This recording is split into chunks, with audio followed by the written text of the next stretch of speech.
গন্ধরাজ রুই বা গন্ধরাজ কাতলাও করতে পারেন। আমি রুই মাছ করেছি। দুর্দান্ত স্বাদের এই রেসিপিটা একবার করে খেয়ে দেখবেন। নমস্কার বন্ধুরা, মিঠুর কুকিং চ্যানেলে আপনাদেরকে আবারও স্বাগত। তো আজকে যে আমি গন্ধরাজ রুইটা করেছি সেটা কিভাবে করেছি চলুন দেখে নিই। দুর্দান্ত কিন্তু হয়েছিল এই রুই মাছটা খেতে। যতটা পিস আর কি লাগবে, আমি 6-7 পিস রুই মাছের পিস নিয়েছি। আপনারা কাতলা মাছও নিতে পারেন। ভালো করে আঁশ ছাড়িয়ে ধুয়ে নিয়ে এর মধ্যে স্বাদ মতো লবণ, 1 চামচ গোলমরিচের গুঁড়ো আর 1 স্লাইস গন্ধরাজ লেবু, ভালো করে লেবুর রসটা দিয়ে এরপরে ওই লেবুটারই কিন্তু খোসাটা গ্রেট করে দিয়ে দিচ্ছি।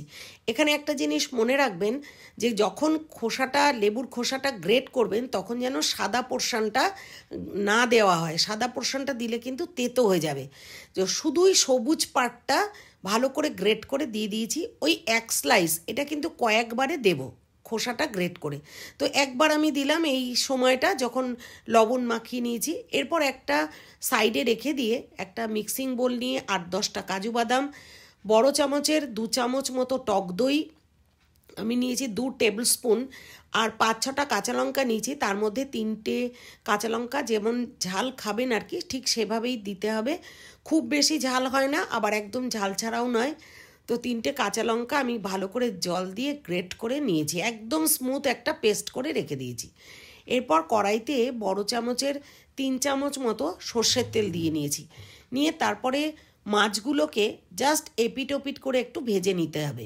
এই সময় একটা জিনিস খেয়াল রাখবেন যাতে মাছগুলো খুব বেশি কড়া করে ভাজা হয়ে না যায়।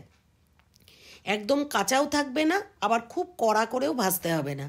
ঠিক এইভাবে করে ভেজে নিয়ে মাছগুলো একে একে তুলে নিতে হবে।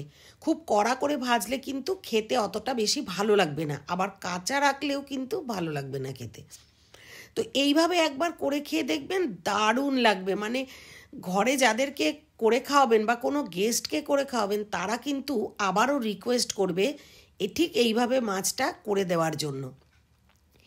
সমস্ত মাছ ভেজে তুলে নিয়ে ওই তেলের মধ্যে আমি কিন্তু আর তেল দেব না, ওই তেলের মধ্যে 1 ইঞ্চি আদা গ্রেট করে দিয়ে দিয়েছি। দিয়ে একটু কাঁচা গন্ধ যাওয়া পর্যন্ত নাড়াচাড়া করে বাদাম, টক দই, লঙ্কা দিয়ে যে পেস্টটা করে রেখেছিলাম ওটা দিয়ে দিয়েছি। দিয়ে আবারও স্বাদ মতো লবণ দিয়েছি। আর যেহেতু টক দই প্লাস লেবুর রস আছে, টক টক হয়ে যাবে বলে আমি একদম জাগেরি পাউডার দিয়ে দিয়েছি, ছোটো চামচের 1 চামচ। আপনারা যা মিষ্টি খান ঠিক সেটাই দেবেন। একটু মিষ্টি, লবণ আর ঝাল থাকলে দুর্দান্ত কিন্তু টেস্টটা হবে। তো এরপরে নাড়াচাড়া করে নিয়ে মাছগুলো ছেড়ে দিয়েছি। বেশ ভালো করে ফুটে গেলে ওর মধ্যে আরও 1 চামচ, ছোটো চামচের 1 চামচ গোলমরিচ গুঁড়ো দিয়েছি আর 2টো কাঁচা লঙ্কা চিড়ে দিয়ে দিয়েছি। এইবার কিন্তু আবারও একটা কাজ করতে হবে। ওই যে লেবুটা ছিল, 1 স্লাইস লেবু নিয়েছিলাম, ঠিক সেই লেবুটার থেকে কিন্তু আবার পাতলা পাতলা করে 2-3টে স্লাইস কেটে ওই ঝোলের মধ্যে দিয়ে একটু ফুটিয়ে নিতে হবে।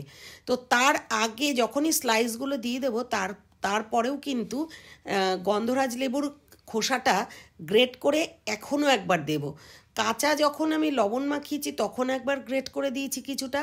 ঝোলটা নামানোর কিছুক্ষণ আগে আবারও কিছুটা লেবুর যে সবুজ খোসাটা সেই পার্টটা কিন্তু গ্রেট করে দেব। দিয়ে এরপরে আবার লেবুটা রেখে দিয়ে গ্যাসটা কিন্তু হাই ফ্লেম করে দেব। মানে তখনও 30 সেকেন্ড মতন একদম টকবক করে ফুটিয়ে নিতে হবে। এরপরেই কিন্তু রান্নাটা একেবারেই রেডি হয়ে যাবে। এবার সার্ভিং বলে নামিয়ে দেওয়ার পর উপর থেকে আবারও কিন্তু লেবুর খোসা আরও একটু গ্রেট করে দিতে হবে। ব্যাস, তবেই রান্নাটা একেবারেই কমপ্লিট হবে।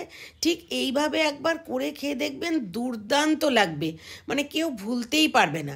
তো আমার চ্যানেলটা যারা যারা সাবস্ক্রাইব করেছেন তাদেরকে অনেক ধন্যবাদ। যারা এখনও সাবস্ক্রাইব করেননি, এরকম ভিডিও আপডেট পেতে আপনারা আমার চ্যানেলটাকে সাবস্ক্রাইব করে রাখবেন। বেল আইকনটা প্রেস করতে ভুলবেন না, যাতে পরবর্তী ভিডিওর নোটিফিকেশানটা আপনাদের কাছে আবারও যায়। তো কেমন লাগলো জানাতে ভুলবেন না। যারা রান্না করে খাবেন ঠিক এইভাবে দেখে তারাও কিন্তু কমেন্টে জানাবেন কেমন লেগেছে। Thanks for watching.